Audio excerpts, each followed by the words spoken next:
my name is John Villines. I'm the Innovation Manager for the Flood District. I'm here today to talk about some of the ways that we can leverage emerging technologies, specifically AI, to help envision possible futures through storytelling. And this is alluding to what Laura was talking about during her presentation earlier. And I think this is something that's relevant to all of us, regardless of what kind of work we do. But it's very relevant to my job because one of the hardest parts of being an innovation manager is trying to convince people to take action in the present based on something that may or may not happen in the future. It's really hard to build urgency about that. And the job kind of feels like trying to be a time traveler without a TARDIS. Mary, I see you there. I try to help us imagine what the future of our industry might look like, figure out why it matters to us now, and then come back and try to help us decide if we need to do something about it. So you can kind of think of me as the person that's up there in the crow's nest of the ship with the spyglass scanning the horizon, and my job is to kind of spot that rogue wave that has the potential to capsize the ship, climb down and tell the captain that we need to take a detour around the storm. The trouble is that most people won't believe something, let alone act on it, unless they've really seen and felt and experienced it for themselves. And there are tools that we can use to help spot signals and trends, like strategic foresight that Laura was talking about earlier.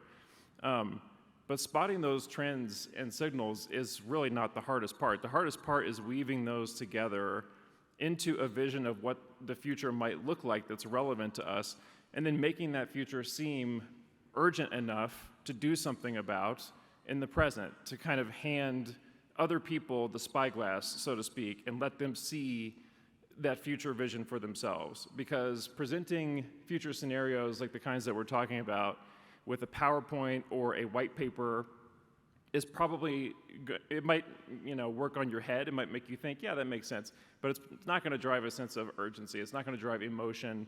And emotion, what you feel in your gut and your heart, is what really drives you generally to action. And storytelling has always been humankind's sort of version of handing someone else the spyglass. You can think about classic films or books like The Time Machine and films like The Terminator and Doctor Who. One of the things that stories like these do best is to paint a picture of the future that people actually want to hear, even if that future that's being described is maybe a little bit less than ideal, like in the case of The Terminator. So naturally, I did what any good innovation manager would do, and I said, I'm going to use AI, and I'm going to make an amazing video, and maybe I won't even have to get up and speak at the symposium. But here I stand, so that should give you some kind of indication about how successful that mission was. But I'm going to show you guys this video anyway, because I think that there's a lot to be learned from it. I certainly learned a lot from it. I created this video in about 1 day, 8 hours of work, with tools that are available to anyone that don't require any kind of specialized knowledge or skills whatsoever. If you can go to a website and type, you could create what you're about to see. Everything you see, every image, every word, the voiceover, the music, everything was AI generated. All I did was prompt it and edit it. And I encourage you to try to not take it too seriously, or at least not too literally. You don't really have a lot of control over exactly what you get in AI videos still at this point. If you've tried to do anything with it, you know that.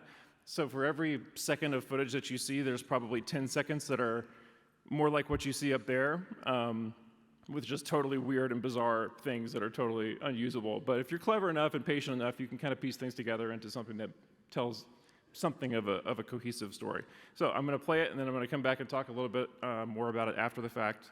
So please enjoy or despise the next 4 minutes of your life. What will the future hold for our urban waterways? Will we rise to meet new challenges head on? Or will we let factors beyond our control dictate our fate? Today, we stand at a crossroads. Two paths lie ahead, each leading to a very different outcome. And the choices we make now will shape the world we leave behind. It's the year 2035, and Denver faces another intense summer storm. The clouds gather quickly, bringing rain that falls harder and faster than ever before. The question is, are we ready? In one future, we see what's possible when we act boldly, embrace innovation, and work together despite our differences. In another, we see what happens when we fail to prepare and let opportunities slip away.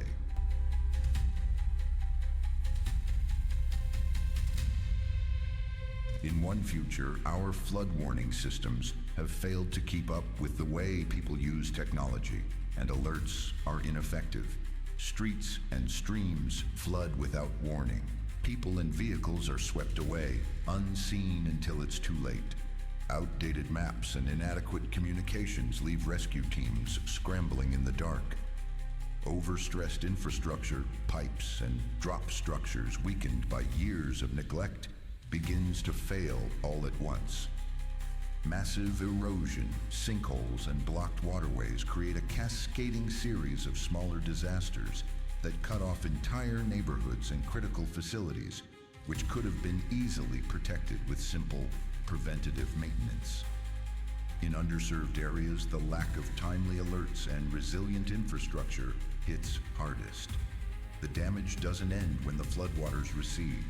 Residents are left with ruined homes, blocked streams, and mounting frustration. Denver's once thriving neighborhoods struggle to recover as trust in local leadership erodes to record lows. Now, imagine a different future.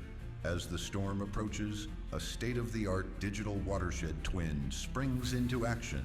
Sensors, satellites, and AI-driven forecasts provide real-time data to local officials.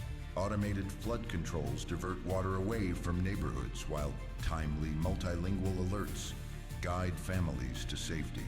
Through nature-based solutions, collaborative partnerships, and forward-thinking investments, Denver becomes a sponge city, resilient, resourceful, and ready. The storm passes and life quickly returns to normal. The difference between these futures isn't luck, it's leadership. It's a commitment to innovative technology, equitable engagement, and proactive planning. It's recognizing that the challenges we face today are opportunities to build a better tomorrow. By acting now, we can ensure that our communities are not just prepared, but thriving. This is the future we can create together. The choice is ours to make. The tools are here. The knowledge is available. It's time to act, to embrace innovation, strengthen partnerships, and envision a brighter future for Denver's waterways and its people. Let's build that future today.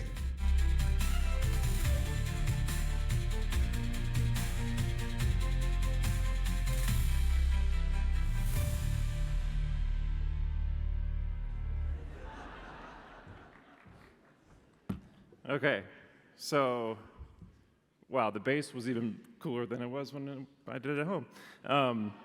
But love it or hate it, AI now lets regular people tell stories quickly at almost no cost. And it's not perfect, and I'm sure you guys notice a lot of weird things in that video, right? But even a year ago, making something like that would have basically been impossible for me in this role, even to think about, right? And now with the power of AI, we can quickly and easily visualize things that don't exist, like robotic floodgates and search and rescue drones, as well as hypothetical events like massive flooding in places where it hasn't happened before.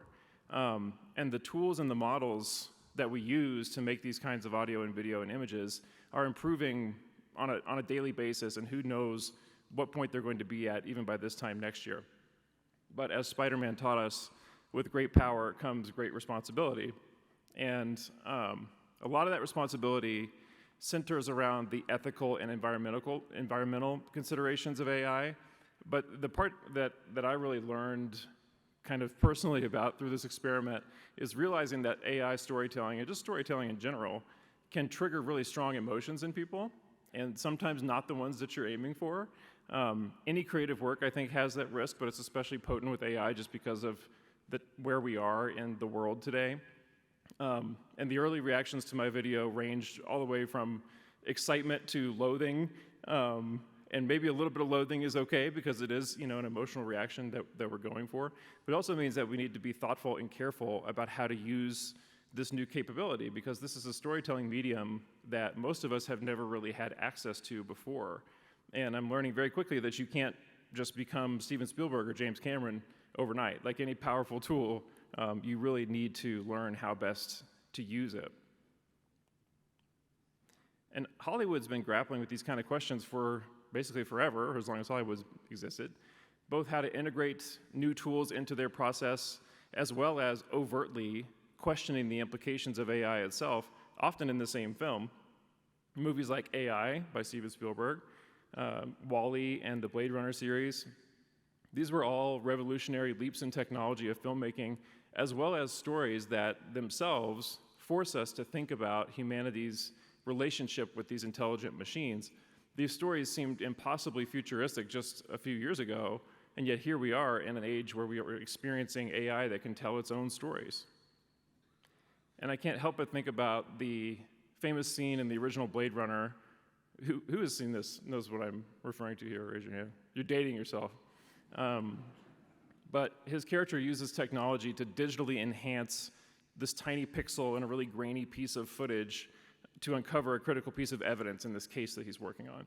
And even some 40 years later, people would watch that scene and just think, that is like the craziest example of science fiction. You know, that could never exist. How cool would it be if it did, or how scary would it be if it did, though? And it stirred up this emotional reaction in us because of how incredible it was, but it still seemed just impossibly distant. And yet now, your grandparents are using AI to take old photos, restore them, colorize them, enhance the resolution, expand the background, animate them, probably doing more than the writers of Blade Runner could have envisioned 40 years ago. So not only was Blade Runner a great example of strategic foresight, it also shows us how quickly something can go from being just crazy to the point where, you know, we think it's impossible to being so commonplace that we don't really think anything of it, just in the course of a year or two. And storytelling tools themselves have always evolved, from cave paintings to pencils to typewriters like the one that the author of the book that Blade Runner was based on, Philip K. Dick, and the book is called Do Androids Dream of Electric Sheep? He probably used a typewriter to tell that story in 1968. Today's storytellers use digital tools that neither he nor the makers of the first Blade Runner in 1982 ever could have dreamed of having access to. We as human beings naturally gravitate towards whatever makes communication easier and faster and more powerful. AI is just the latest example of that trend, and in my opinion, betting against technological progress is rarely a good bet. Who would choose the old version of any of these things that I'm showing up here over the new one to actually use in your life? And better tools don't necessarily make storytelling less human. They do, in this case, make it more accessible. And remember the awe that you felt when you first saw a dinosaur in Jurassic Park. That kind of connection with an audience only became possible because filmmakers finally had access to tools that let them put a person and a dinosaur on a giant screen together in a way that felt real enough to the audience. And today, everybody, not just people in Hollywood, can tap into a little bit of that power. And my video obviously isn't Jurassic Park quality, but maybe next year it could be. And it was made in a day at no cost. And that's a big change from where we were this time last year. And that now that's within reach of all of us. And what counts as real enough changes constantly, but I would encourage us to try to remember that, especially when it comes to AI, perfection is not the goal, connection is the goal. And now we have more power than ever before to create connections, for better or for worse. And that's why, strangely, AI storytelling reminds me so much of Stephen Hawking. And Hawking lost his physical voice to ALS, as well as the rest of his movement, but technology gave him a new voice that was good enough. And that technology allowed him to share his profound ideas that changed our perception of the universe.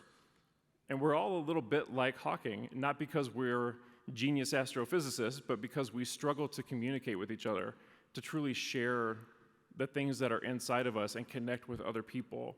And I think that AI is another tool like Hawking's synthesizer to help us express ourselves in a different way, and how we use it is entirely up to us, because we're the ones with something to say, not the machine.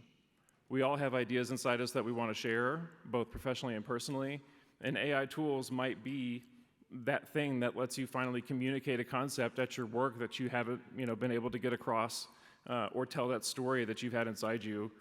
And is it perfect? No, but it's sure better than what you had access to before. So to sum it all up, like Laura was saying earlier, the future is coming at us faster than ever from actually all the presentations today, I think, speak to this. And Future Today's Strategy Group, that's what FTSG stands for, the company that's done this kind of work with many of the Fortune 500 companies, and they're going to be working with us, which is awesome to be able to really make sure that we're, approaching this type of strategy in the way that's learned from the experts. This AI storytelling tool that we have access to now lets us hand our spyglass to other people and make it relevant, in the moment, which I think is one of the most powerful types of connections that there is. So I encourage us to embrace this opportunity responsibly, use AI to share more meaningful stories, envision smarter futures, and build stronger connections with each other. So thank you for your time today.